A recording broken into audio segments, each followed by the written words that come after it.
Bonjour, j'espère que vous allez tous bien. Me revoilà pour vous parler d'un film qui passe actuellement sur les écrans français et qui a de fort bonnes critiques.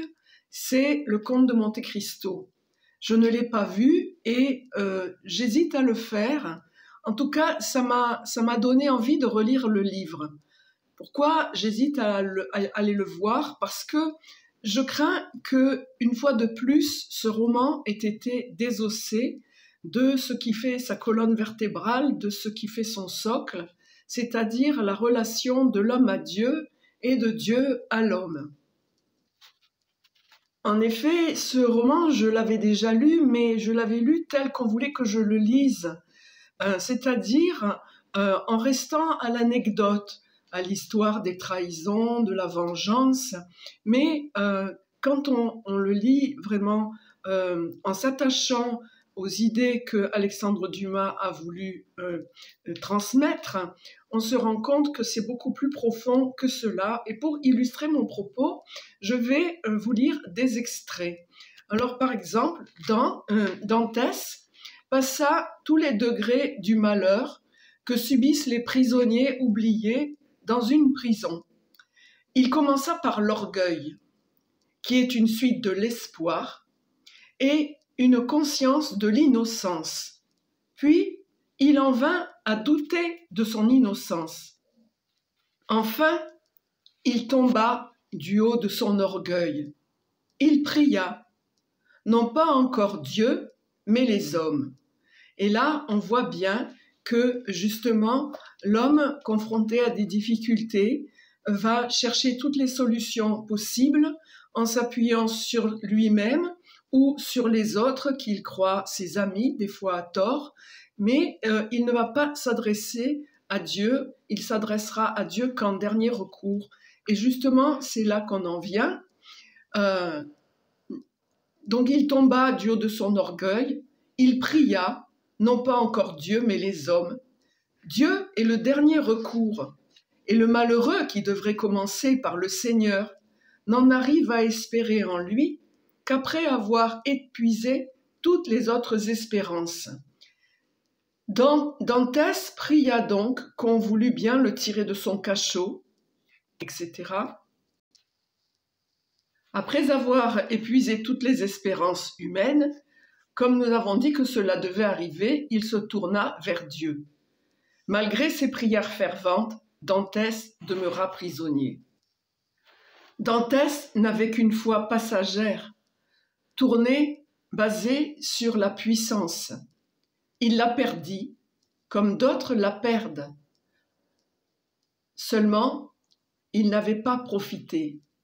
La rage succéda à l'ascétisme. Edmond lançait des blasphèmes qui faisaient reculer d'horreur ses geôliers. Une fois pris ainsi, si le secours divin ne vient pas à son aide, tout est fini, et chaque effort qu'il tente l'enfonce plus avant dans la mort. Arrivé là, Edmond trouva quelque consolation dans cette idée que le calme était la mort. Et donc, il en vient à l'idée du suicide. Et c'est là, lorsque tout espoir a été abandonné, tout à coup, un bruit sourd arrivait, si juste au moment où tout bruit allait cesser pour lui, qu'il lui semblait que Dieu se montrait enfin pitoyable à ses souffrances et lui envoyait ce bruit pour l'avertir de s'arrêter au bord de la tombe où chancelait déjà son pied. Et ce bruit, c'était l'abbé Faria qui creusait ce tunnel pour essayer de s'enfuir. Donc là, il va rencontrer cet abbé qui lui-même a été injustement incarcéré.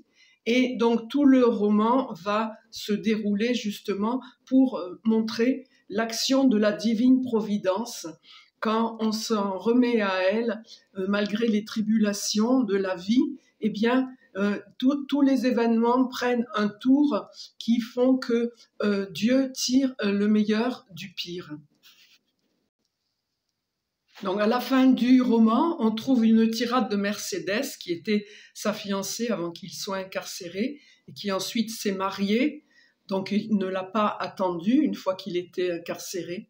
Et elle dit « C'est moi que j'accuse et que je hais, ô misérable que je suis.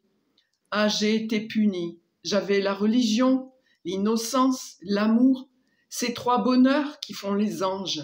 Misérable que je suis, j'ai douté de Dieu. » Elle a douté de Dieu parce qu'elle a douté de la divine providence qui allait lui ramener son Edmond. Vous m'avez épargné, mais de tous ceux que vous avez frappés, j'étais la plus coupable. Ils ont agi par cupidité, par haine, par égoïsme. Moi, j'ai agi par lâcheté. Eux désiraient, moi, j'ai eu peur. Je suis vieille et fatiguée, vous êtes toujours beau et jeune. C'est que vous avez eu la foi, c'est que vous avez eu la force, c'est que vous êtes reposé en Dieu et Dieu vous a soutenu.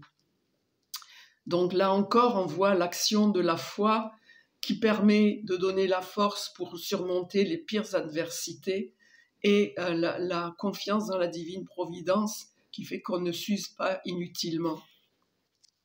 Et enfin, la conclusion, disons, c'est Edmond qui l'adresse à Paris quand il dit « Grande ville », murmura-t-il en inclinant la tête et en joignant les mains comme s'il eût prié.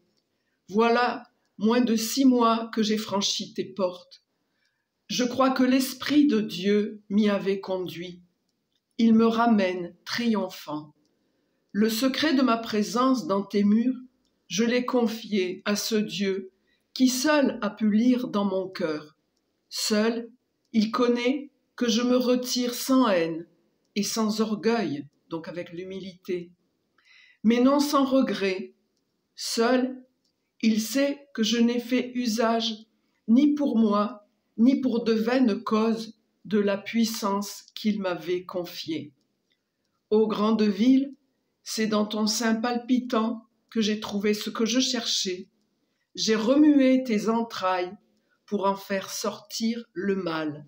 Maintenant, mon œuvre est accomplie. » Donc voilà, j'espère que je vous aurai donné envie de lire ce livre ou au moins de l'écouter en audio-livre. Il y a de très bonnes interprétations.